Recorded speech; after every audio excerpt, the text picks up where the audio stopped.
Dear friends, this video is a dub of the official chess teacher channel in Spanish, so you can enjoy it in English. Enjoy it! Chess lovers, in this video, I'm going to show you the best ways to punish the weakest point in your opponent's position. Which point is that? The f7 square. And do you know why? Because it's the only square in the entire opponent's position that's defended only by the king. So pay close attention because this video is going to fascinate you. The first way is one of my favorites when we play the double king's pawn opening. We simply continue with knight to f3 and knight to c6. As you can see, these are the most commonly played moves in the history of chess. So, you can use this little trick in most of your games, and we'll continue with the Scotch opening. On this channel, we've seen many times that the best way, without a doubt, for black to continue here is pawn takes pawn, because if not, it allows us to capture, it allows us to advance. So, you'll always find that your opponent will capture this pawn. There are a lot of moves available here. Knight takes pawn, bishop to c4, c3, but we're going to go for an excellent move. Knight to g5 gives me goosebumps. Every time I play this move, they fall for the trap. Do you know why? Because they see that this knight is going in alone, and when a piece attacks by itself, everyone knows it can't really do anything. So what do they always do to me? This move right here, h6, telling my knight, hey, don't go into enemy territory or I'll kick you out right away. And instead of retreating, we're going to use BAM! The knight sacrifice on f7 to win the game. How can it be, chess teacher, that this sacrifice, when you don't have any more pieces to attack, actually wins the game? Well, you continue exactly like this. It's super simple. King takes on f7, we lure the king out. Logically, they have to capture that knight. If they don't capture it, we're attacking both the queen and the rook at the same time, so they lose material. They have to take that knight, but they have no idea what's coming. We simply bring in the queen, taking advantage of these gaps. You see that we're giving queen to h5 check. This would allow the opponent to escape with the move g6. So we need to make an in-between move before queen to h5, which is the final plan. What's the first move? This one right here, bishop to c4. Very good move. Now, when the king moves, that's when you play queen to h5. Do you see the difference?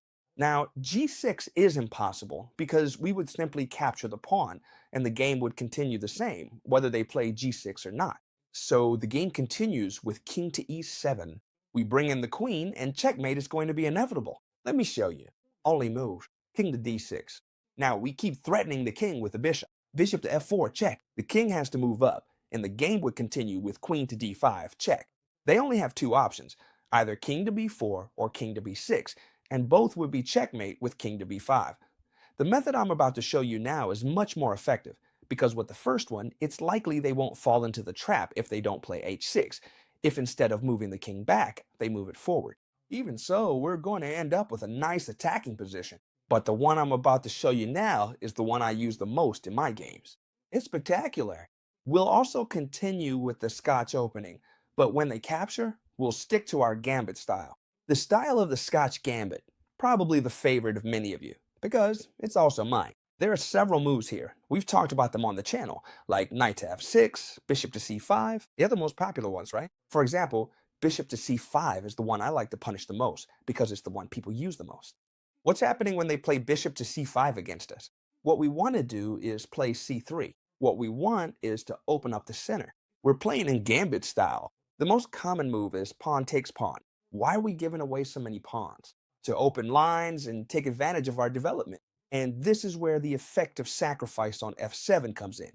Bishop takes f7 is going to win us the game. We threaten the king with check. We give up the bishop. Why? Because now the queen comes out. Queen to d5 check, an epic move that I'm sure many of you know. Check, and we take the bishop. If they move back, we capture with check. If they go to e8, first we give this check to weaken this diagonal, and now, yes, we capture the bishop. This in-between move is important, very important. And now, for example, in many videos, we've seen what happens if they play d6, but what happens if they play queen to e7? A dangerous move. They're trying to trade queens and target our e4 pawn. Should we defend it? No, we should capture this pawn with a queen. This is epic. Let me explain why. No matter if they take this pawn with check, right now our opponents have an extra pawn. We're going to play king to d1, and if they make any silly move like knight to f6, we win the queen. because we put the rook on the same diagonal as the queen and the king. But if they move it away, good move, for example, trying to check our king, we simply block, and this king will never be able to castle again since it has moved, and this rook is going to come to the center, and we're going to attack with a lot of force. And be careful, because we're also threatening the rook on h8, which is practically impossible to defend, since this square is covered by the knight and the queen, and this square is also covered by the queen. Therefore, once again, we've used the bishop sacrifice on f7 to win the game.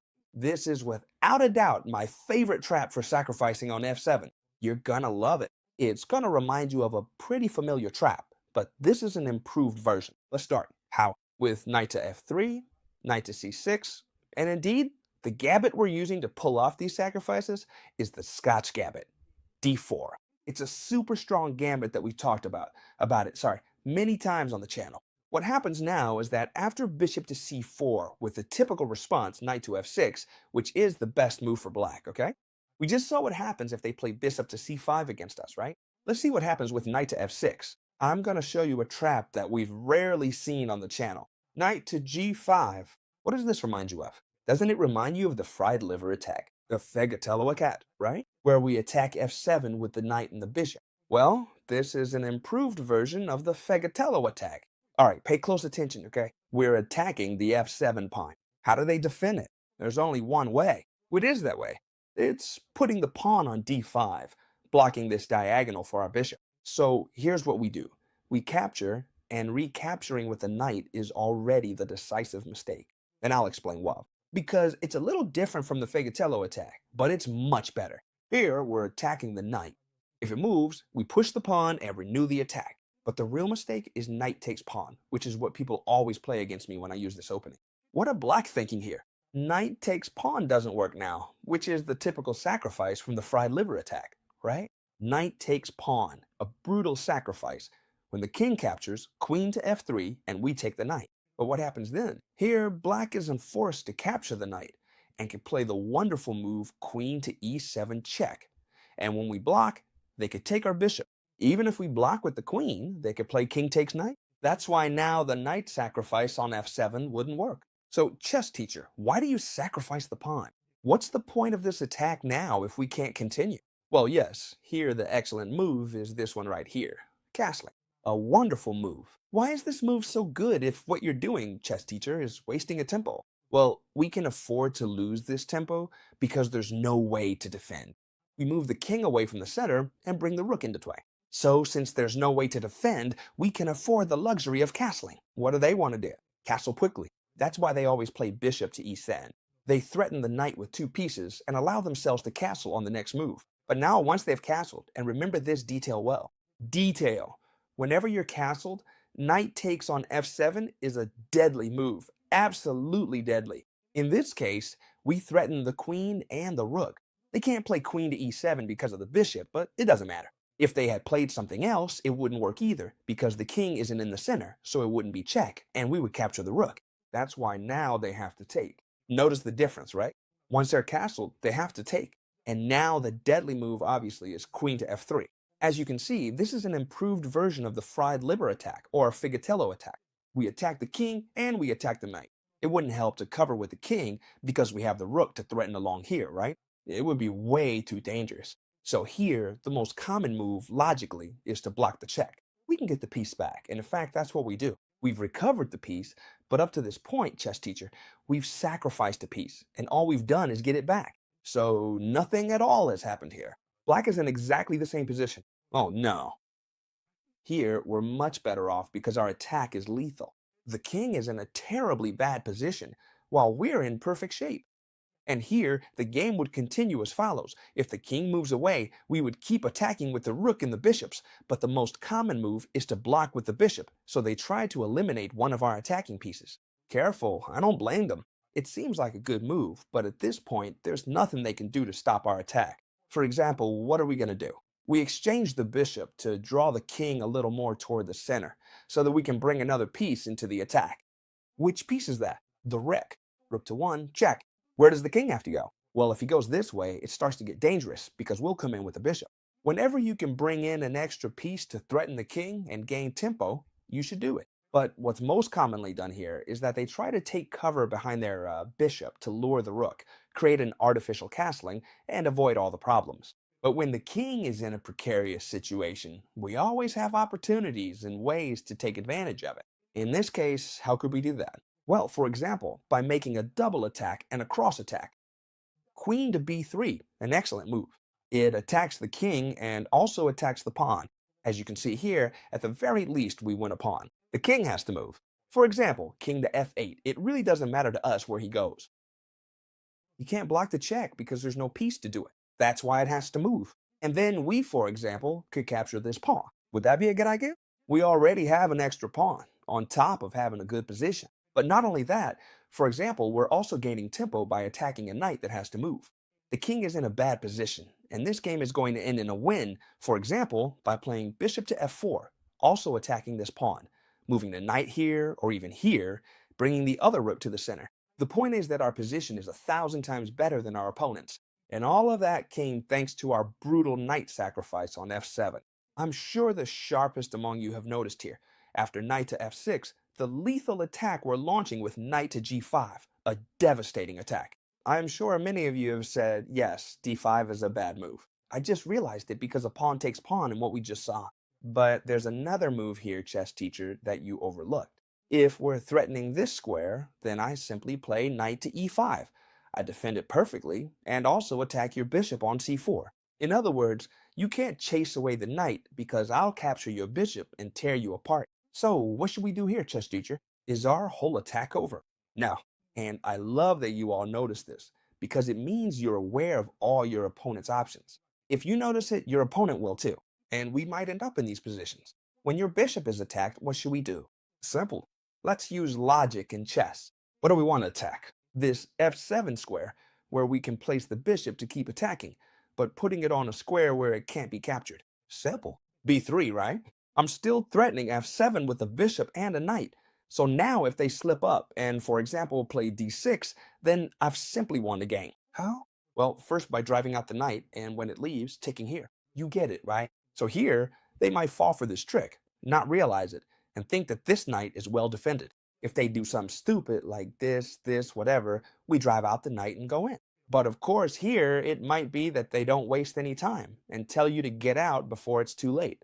They kick out this knight and end up better off. That's what everyone thinks, but be careful, because here we're threatening something really strong. We're threatening the following, friends. f4. What a tremendous move. We let them capture the knight if they want. I mean, well, it's not if they want, they have to capture it. Let me explain why. If they don't capture it, that is, if they want to move theirs away, what happens? We come in with the fork since our bishop keeps doing its job. So what should they do here if they can't move the knight away? Logically, they only have one option: capture our knight. They have no other choice. You see that, right? So what should we do? Capture theirs. It's true that now our knight isn't being sacrificed on f2, it's being sacrificed here, and you'll see why. Right now we're attacking this knight, and let's think about where it can go. Not here. Not here because the queen is there. It could go here, but that's a bit sad. Then we threaten it, right? And the knight would be lost, wouldn't it? Most likely. It could come here, but honestly, it doesn't look great. But I can tell you from experience that here, when you capture, they say, well, instead of going to a really bad spot, I'll just capture your pawn on d4. That's obvious. Also, if they come here, we could do exactly the same thing, now that I think about it. Queen takes on d4. Very good move. We're threatening them by d5 could be played. It doesn't seem like the best idea, because after the Amponsen capture, we'd still be threatening the knight and a lot of other things as well. For example, castling, and then we'd have the whole attack ready. That's why here, what they usually do is one of two things: either knight to c5, which seems like a good move because it's well defended, or the trickier players go for knight to g3. I run into that a lot. They threaten your rook and you can't capture this knight. Why not? Because we lose our rook. You see it? That's why they say, well, I'll put the knight here. But this is a mistake. This is a mistake. And if they get too clever, we're going to punish them even more, which I love. How are we going to do it? All right, I'll give you 3 seconds to think. Go ahead. That's it. I'm not going to let you think any longer. The idea is to keep the pressure on this point with queen to f2. Logically, we've already won the game here because we're threatening checkmate. So our opponent's priority is to stop the checkmate. a double attack on mate and the knight. Therefore, if they stop the mate, we take the knight, and we've won a free knight for trying to act tough. And if they try, for example, to defend with their own knight, here the knight isn't defended by anyone because the bishop is blocked. So, one way or another, they would end up losing the knight. Of course, chess teacher. I mean, if they're really bold and play knight to g3, perfect. I hit them with a trick. But of course, what happens to me is that they're not going to play knight to g3 against me. They're not that good. Or maybe they've seen the follow up and play the logical knight to c5, which seems way better. And without a doubt, it is. But don't worry, because I've got a recipe to punish that move brutally. We gastle. See how simple that is? And we put pressure on the f7 square, which is the key point of this video, right? With the rook and the bishop, we're basically forcing our opponent to capture our bishop. They get the bishop pair, they capture here, they double our pawns. However, here we have a much more advantageous position, especially in terms of development. We're castled, the rook is aiming here, this pawn is weak, the queen is centralized and can't be easily chased away. And on top of that, all of our opponent's pieces are on the 8th rank. They haven't done anything at all. So be careful here, because we're also threatening the a7 square. And this is where I see the most common mistake in this position. How would you defend this square? So here they play b6, threatening two things. First, blocking this, and second, threatening bishop to c5, winning our queen. Do you see it? Setting up a really effective skewer with the bishop. But here, they've already lost the game, just like you heard, because we can simply play queen to d5, threatening the rook, but also threatening checkmate, thanks to our development advantage. We're threatening checkmate, so of course they have to defend against it. If they move the rook, we win the game, and when they defend against the checkmate, with queen to a7, we simply capture the rook. So what does that mean? It means we've ended up with a completely clean rook advantage, just because they tried to get too clever. And I'll see you tomorrow in the next video, friends. Goodbye.